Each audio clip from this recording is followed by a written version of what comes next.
नमस्कार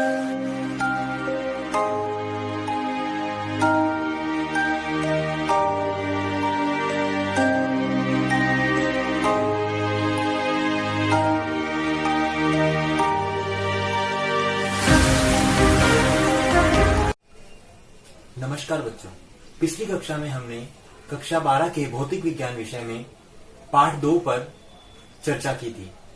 पाठ 2 में हम क्या कर रहे हैं, गाउस के नियम की सहायता से विद्युत क्षेत्र की तीव्रता का व्यंजक विकसित करना चाहते हैं। गाउस के नियम को पढ़ने से पहले हमने एक टॉपिक उठाया था विद्युत फ्लक्स, और पिछली क्लास में हमने विद्युत फ्लक्स को बहुत ही अच्छी तरीके से डीपली अध्ययन कर लिया है। तो विद्युत फ्लक्स के पढ़ने के बाद में आज हम एक नया टॉपिक उठाएंगे, सतत आवेश वितरण। सतत आवेश वितरण का जो टॉपिक है, या जो पिछली क्लास का जो टॉपिक हमने किया था विद्युत फ्लक्स, ये दोनों ही टॉपिक हमारे गाउस के नियम में बहुत ही महत्वपूर्ण भूमिका निभाएंगे। क्योंकि गाउस के नियम से विद्युत क्षेत्र की तीव्रता ज्ञात करने के लिए हमें सतत आवेश वितरण और विद्युत फ्लक्स की कंप्लीट जानकारी होनी चाहिए। तो विद्युत फ्लक्स हम कर चुके हैं और आज के टॉपिक पे हम चर्चा करेंगे सतत आवेश वितरण। तो आइए शुरू करते हैं। टॉपिक का नाम लिख लेते हैं, आवेश वितरण। आवेश वितरण नाम से ही पता चल रहा है, आवेश वितरण अर्थात हम क्या करेंगे, भिन्न भिन्न आकृति या आकार की वस्तुएं लेंगे। वो चालक और कुचालक हो सकती है, वो अलग बात है, लेकिन हम क्या करेंगे, भिन्न भिन्न आकार या आकृति की वस्तुएं लेंगे और उनको क्या करेंगे, आवेशित करेंगे। अर्थात उन पर क्या करेंगे, आवेश का क्या करेंगे, वितरण करेंगे। तो आवेश का वितरण मुख्यतः 2 प्रकार से हो सकता है। देखिए कैसे।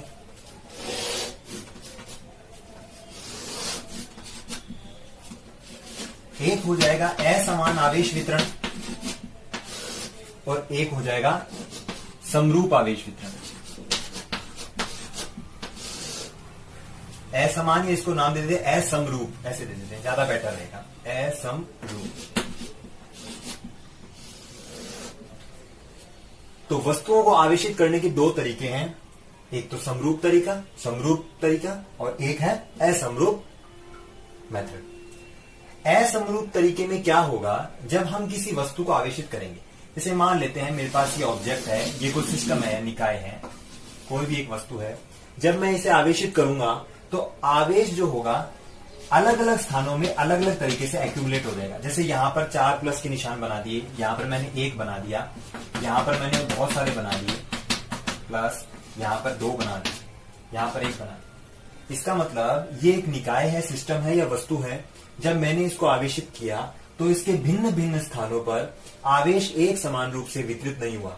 यहां पर चार्ज की मात्रा अलग है, यहां पर चार्ज की मात्रा अलग है, यहां पर चार्ज की मात्रा अलग है।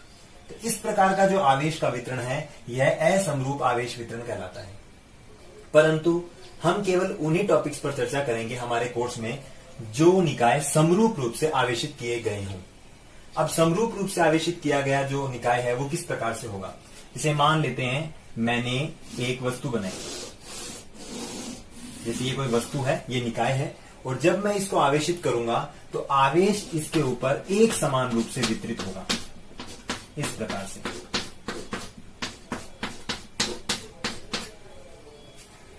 तो इस प्रकार का जो आवेश वितरण है, जिसके अंदर निकाय के प्रत्येक स्थान पर आवेश की मात्रा समान हो, एक समरूपता से वो आवेशित किया गया हो, वह समरूप आवेश वितरण होगा।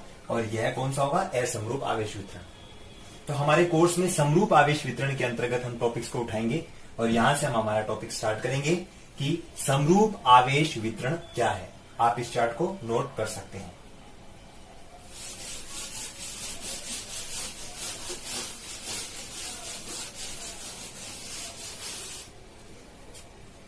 हेडिंग डाल लेते हैं,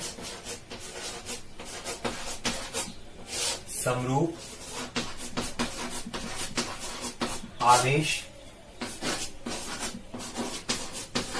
वितरण। समरूप आवेश वितरण में हम 3 प्रकार से चर्चा करेंगे। आवेश का वितरण 3 प्रकार से करेंगे। देखिए कैसे। सबसे पहले होगा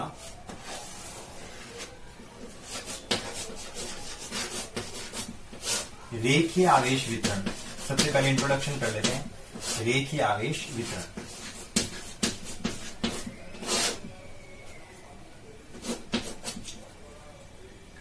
रेखीय आवेश वितरण के अंतर्गत क्या होगा, नाम से ही पता चल रहा है रेखीय। रेखीय का मतलब होता है कि हमारे पास एक ऐसा निकाय होगा जो एक लाइन के अनुदिश होगा। अर्थात 11वीं क्लास में हमने पढ़ा था, जो चीज एक लाइन के अनुदिश होगी तो उसमें या तो केवल एक्स कोऑर्डिनेट आएगा या वाई या जेड, अर्थात वो 1D के अंदर काउंट होगी। 1D मतलब एक विमीय।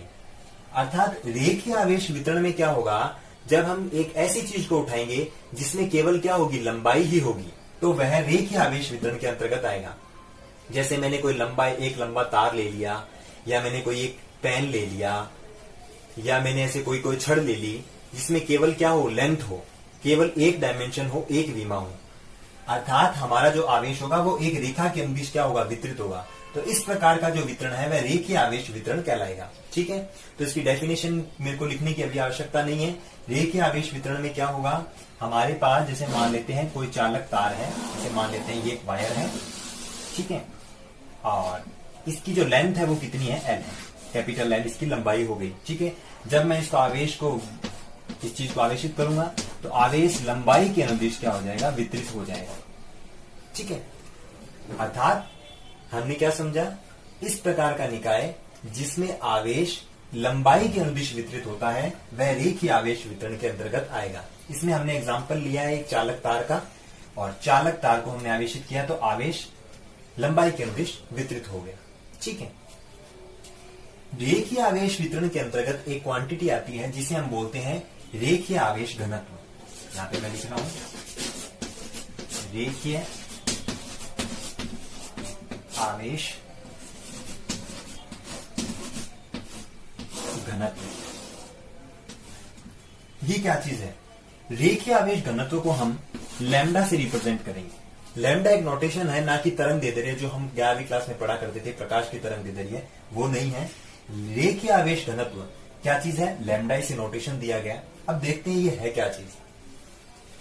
जो हमारी एल लंबाई की चालक छड़ है, जैसे मान लेता हूं ये 10 मीटर लंबी है, तो 1 मीटर के टुकड़े पर कितना आवेश है वह उसका आवेश घनत्व होगा।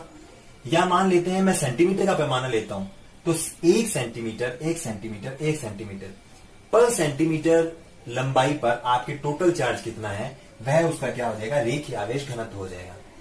अर्थात क्या समझे, जो आपका रेखीय आवेश वितरण है, अर्थात आपने जो आवेश को वितरित किया है उसकी एकांक लंबाई पर कितना आवेश है, पूरी लंबाई पर ना लेकर एकांक लंबाई पर कितना आवेश है वह उसका क्या कहलाएगा, रेखीय आवेश घनत्व कहलाएगा। तो मैं क्या कर लेता हूं, इसको टोटल चार्ज दे देता हूं कैपिटल क्यू, और इसकी एकांक लंबाई पर इतने टुकड़े की जो लंबाई है वो ले लेता हूं डीएल। कितने ले लेता हूं, डीएल। और इस डीएल अल्पांश की लंबाई पर इस टुकड़े पर कितना आवेश है उसकी मात्रा में ले लेता हूं डीक्यू। कंप्लीट आवेश क्यू है और अल्पांश आवेश कितना है, डीक्यू। ठीक है, और डीएल क्या चीज है, अल्पांश लंबाई। अर्थात इस लंबाई पर जितना आवेश होगा वह उसका क्या कहलाएगा, रेखीय आवेश घनत्व कहलाएगा। और उसको क्या इससे रिप्रेजेंट करेंगे, लैम्डा से। ठीक है, तो इसका फॉर्मूला क्या होगा, इसका फॉर्मूला होगा Q अपॉन L। जो आपका टोटल चार्ज है उसमें उसकी लंबाई का क्या कर दो, भाग दे देंगे, तो आपके पास क्या आ जाएगा, रेखीय आवेश घनत्व आ जाएगा। तो फॉर्मूला कितना होगा, Q अपॉन L। Q क्या चीज है, आवेश। आवेश का मात्रा कितना होता है, कूलाम, और लंबाई का मात्रा क्या होता है, मीटर। अर्थात रेखीय आवेश वितरण में हमारा जो कॉन्सेप्ट चलेगा वो केवल 1 डायमेंशनल के अंतर्गत चलेगा, 1D। अब वो चाहे एक्स एक्स के कॉरेस्पॉन्डिंग हो, वाई एक्स के, जेड एक्स के, वो भी चर्चा नहीं चल रही है। कोऑर्डिनेट सिस्टम में बात नहीं कर रहे हैं, अभी हम अदिश रूप में बात कर रहे हैं। और इसका मात्रा कितना होगा, कूलाम पर मीटर। इसकी आप विमा भी निकाल सकते हैं। जो कूलाम है, कूलाम क्या होता है, आवेश। आवेश की विमा कितनी होती है, दैट इज A1T1। तो मैं यहां लिख देता हूं A1T1 या AT लिख देता हूं। और जो मीटर है, मीटर की जो विमा होगी वो कितनी होगी, L। आप इसको सॉल्व करके क्या निकाल सकते हो, इसकी विमा भी निकाल सकते हो। तो हमने अभी क्या किया है, रेखीय आवेश वितरण के अंतर्गत रेखीय आवेश घनत्व का सूत्र, मात्रक और विमा को ज्ञात किया है। अब कंडीशन चेंज करते हैं। अभी 1D में था, अब हम चलते हैं 2D के अंदर, 2 डायमेंशनल।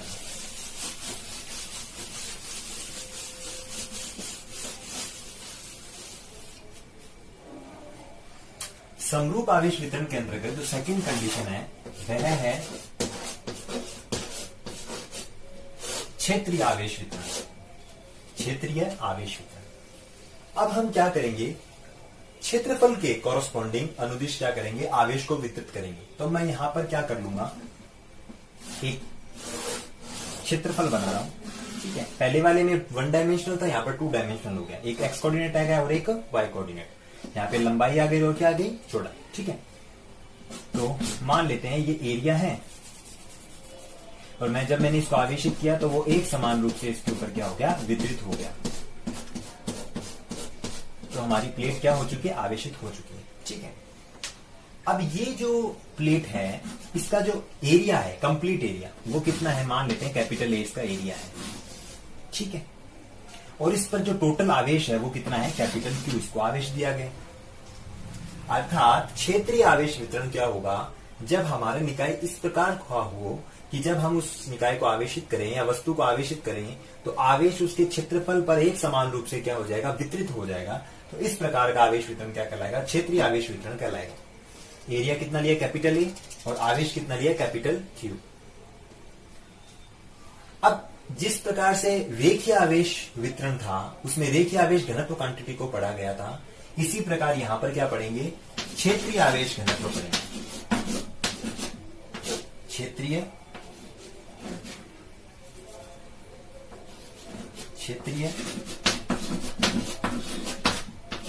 आवेश घनत्व।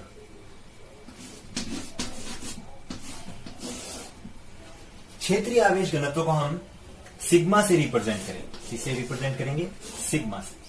ये नोटेशन है। तो मैं यहां पर एक छोटा सा अल्पांश क्षेत्रफल बना लेता हूं, जैसे ये बना यहां पर। ये जो छोटा सा एरिया है, इस एरिया का जो क्षेत्रफल है वो कितना है, डी ए, अल्पांश क्षेत्रफल। और इस पर जो आवेश है वो कितना लिया मैंने, डी क्यू। अर्थात अल्पांश क्षेत्रफल पर जितना आवेश होगा, इसको छोटे छोटे टुकड़ों में बांट लीजिए अल्पांश क्षेत्रफल में। तो अल्पांश क्षेत्रफल पर जितना आवेश है वह हमारा क्या कहलाएगा, क्षेत्रीय आवेश घनत्व, डेंसिटी। डेंसिटी आप अच्छे से 11th क्लास में पढ़ चुके हैं तो ज्यादा मेरे को डिस्कस करने की आवश्यकता नहीं है, ठीक है। डेंसिटी को हम इस प्रकार से ही देखते हैं, ठीक है। तो क्षेत्रीय आवेश जो घनत्व वो सिग्मा से रिप्रेजेंट होगा और इसका फॉर्मूला क्या बन जाएगा, फॉर्मूला बन जाएगा capital Q divided by A, that is sigma. Sigma is equal to capital Q divided by capital A. थोड़ा सा क्लियर नहीं दिख रहा है, तो इसका मात्रक क्या हो जाएगा, कूलाम। आवेश का मात्रक कितना हो जाएगा, कूलाम। और ये जो एरिया का मात्रक कितना होता है, मीटर स्क्वायर। तो इससे आपकी विमा भी निकल जाएगी। कूलाम आवेश की विमा कितनी रहती है, A1 T1 दैट इज 80, और मीटर स्क्वायर दैट इज कितना हो जाएगा, L2। इससे आप इसकी क्या निकाल सकते हो, विमा भी। अर्थात एकांक क्षेत्रफल पर जितना आवेश होगा वह क्षेत्रीय आवेश क्या होगा, घनत्व होगा। और इसको किससे रिप्रेजेंट करेंगे, सिग्मा से, ठीक है। आप इसे नोट कर सकते हैं। तो रेखीय आवेश घनत्व लंबाई के अनुदिश था, क्षेत्रीय आवेश घनत्व क्षेत्रफल के अनुदिश। इसमें हम क्या लेंगे, प्लेट का एग्जांपल लेंगे या क्षेत्रफल का एग्जांपल लेंगे। अगला जो होगा 3rd नंबर वह है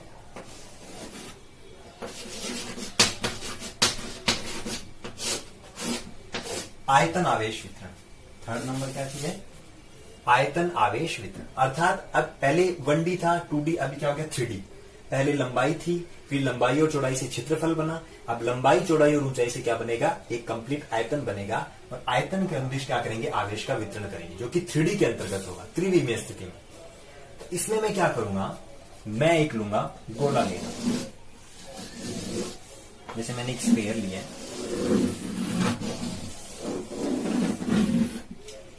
ये एक ऐसा निकाय है जो 3D के अंतर्गत है और ये एक प्रकार से ठोस है। अभी हम खोखला नहीं ले रहे हैं, ठोस ले रहे हैं, क्योंकि जब हम खोखले गोले को आवेशित करेंगे तो आवेश केवल उसकी पृष्ठ में जाएगा, उस एयर में नहीं जाएगा। आवेश एयर में नहीं रहता है, ठीक है। तो जो हमारा इस कंडीशन में हमने जो लिया है वह जो गोला है वो कौन सा है, ठोस गोला है। तो ठोस में भी कौन सा है, पूछा है। जब हम ठोस कुचालक गोले को आवेशित करेंगे, जैसे मैंने इसको कैपिटल क्यू आवेश दिया, तो आवेश इसके संपूर्ण आयतन में अंदर की तरफ संपूर्ण आयतन में क्या हो जाएगा, एक समान रूप से क्या हो जाएगा, वितरित हो जाएगा। तो इसका जो कंप्लीट वॉल्यूम है वो कितना मान लेते हैं, v इसका वॉल्यूम है, ठीक है। तो आयतन आवेश वितरण में क्या होगा कि आप जब किसी निकाय को आवेशित करेंगे तो आवेश उसके आयतन में एक समान रूप से क्या हो जाएगा, वितरित हो जाएगा संपूर्ण आयतन में। और एग्जांपल ये है ठोस कुचालक, खोखला नहीं होना चाहिए। जब खोखला लेंगे तो वो 2D में कन्वर्ट हो जाएगा, क्योंकि खोखले गोले की सरफेस के ऊपर केवल क्या होगा, चार्ज का डिस्ट्रीब्यूशन होगा। कंप्लीट वॉल्यूम v है और टोटल चार्ज कितना है, कैपिटल Q है, ठीक है। अब इसमें क्या होगा, हम आयतन आवेश घनत्व को पढ़ेंगे। आयतन आवेश घनत्व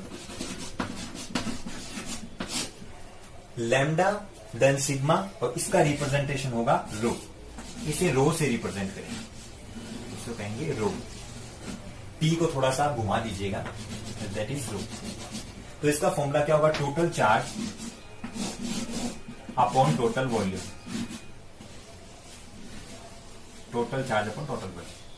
अर्थात रेखीय आवेश घनत्व क्या होगा, अगर इसमें से मैं एक छोटा सा अल्पांश लूं, मान लेते हैं इतना सा एक अल्पांश टुकड़ा लेता हूं और इसका आयतन लेता हूं dv, और इस पर जो टोटल चार्ज है वो कितना लेता हूं, dq। अर्थात अल्पांश आयतन पर जितना आपका आवेश है वह उसका क्या कहलाएगा, आयतन आवेश घनत्व कहलाएगा, एक छोटे से वॉल्यूम पर। That is rho is equal to Q upon V. Q क्या चीज है, चार्ज। चार्ज का मात्रा क्या होता है, कूलाम, और वॉल्यूम कितना होगा, दैट इज मीटर क्यूब। तो कूलाम की विमा कितनी हो जाएगी, A1T1 दैट इज 80, और metre cube that is L3। तो तीनों ही टॉपिक्स में क्या है, सिमिलैरिटीज हैं। पहले 1D में था, देन 2D में, देन 3D में। तो उसमें आप रेखीय आवेश घनत्व, क्षेत्रीय आवेश घनत्व और आयतन आवेश घनत्व को इस प्रकार से समझ सकते हैं। Lambda sigma rho, Q upon L, Q upon A and Q upon V, 1D 2D and 3D। इस कॉन्सेप्चुअल कॉन्सेप्ट से आप क्या कर सकते हो, आप इसको समझ सकते हो, आप इसे नोट कर सकते हैं। तो बेसिकली हम क्या करेंगे, जब किसी निकाय को आवेशित करेंगे तो आवेश आप तीन तरीके से हैंडल करेंगे। जब आपने आवेश को क्या करोगे, वितरित करोगे, तो आप लंबाई के अनुदिश करेंगे तो एक वायर को आवेशित करोगे, और जब आप एरिया का कॉन्सेप्ट लोगे तो आप प्लेट को आवेशित करोगे या किसी खोखले गोले को आवेशित करोगे, और जब आप आयतन का कॉन्सेप्ट लेंगे तो एक ठोस निकाय को क्या करोगे, ठोस गोले को, जो कि क्या है, कुचालक होना चाहिए, कुचालक ठोस गोले को आवेशित करेंगे तो आवेश उसके संपूर्ण आयतन में वितरित हो जाएगा। ये जो छोटे छोटे कॉन्सेप्ट है, विद्युत फ्लक्स का कॉन्सेप्ट और आवेश वितरण का कॉन्सेप्ट, वो हमारे आगे गाउस के नियम की सहायता से विद्युत क्षेत्र को ज्ञात करने में बहुत महत्वपूर्ण भूमिका निभाएगा। इसलिए हम इस टॉपिक की अलग से चर्चा कर रहे हैं। थोड़ा सा और देख लेते हैं। यहां पर मैं लिखता हूं रेखीय आवेश घनत्व, रेखीय आवेश वितरण, क्षेत्रीय आवेश वितरण, और यहां लिख लेता हूं आयतन आवेश वितरण, दैट इज लैम्डा सिग्मा, और यहां लिख लेता हूं रो, लैम्डा सिग्मा एंड रो।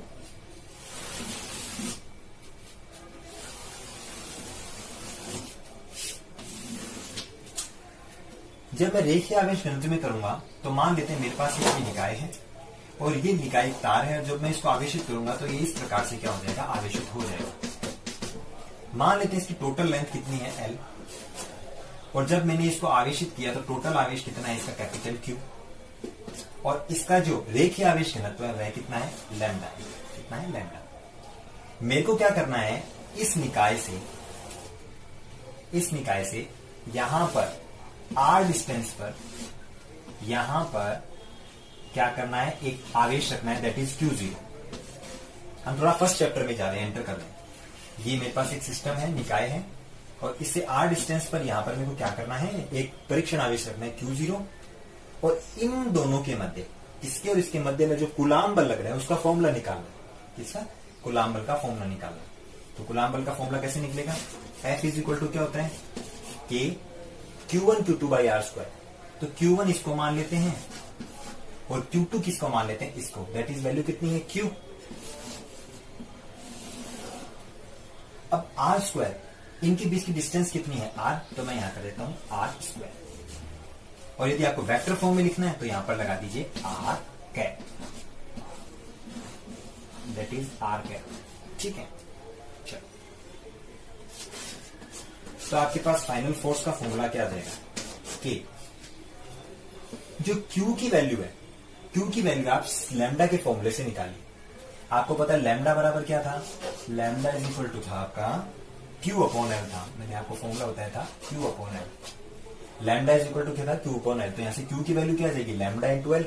तो यहां पर मैं क्या कर दूंगा, फॉर्मूला रख दूंगा लैम्डा इंटू L, और यहां पर लिख दूंगा Q not divided by R square, और यहां पर लिख दूंगा आर। तो ये जो होगा ये आपका फॉर्मूला होगा, इनके मध्य लगने वाले कूलाम बल का फॉर्मूला होगा।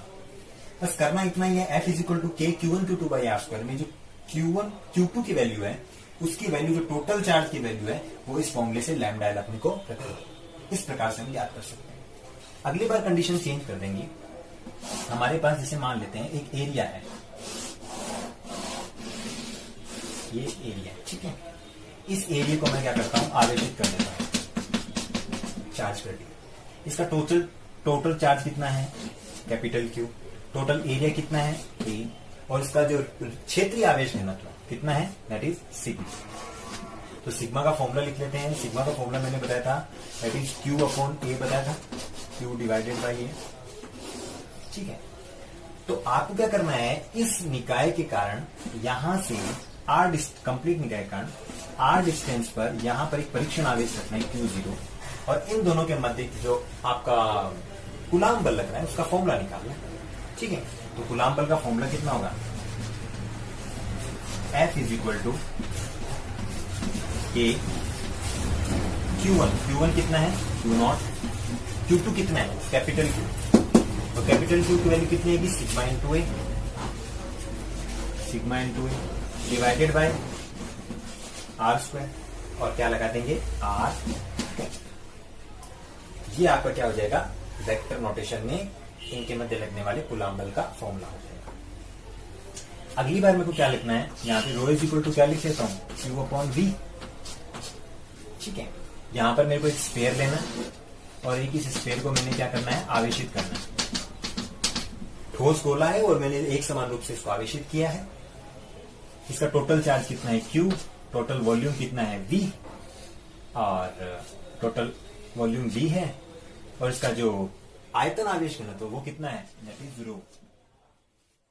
यहां पर क्या करना है, परीक्षण आवेश रखना है, और इन दोनों के मध्य जो कूलाम बल लग रहा है, क्योंकि ये भी एक चार्ज है ये भी एक चार्ज है, इन दोनों के मध्य जो कूलाम बल लग रहा है उसका फॉर्मूला निकालना है। तो फॉर्मूला कितना होगा, F इज इक्वल टू के Q1 कितना है, Q0, Q2 कितना है, कैपिटल Q, कैपिटल Q की वैल्यू कितनी आएगी, rho V divided by R square, that is R cap.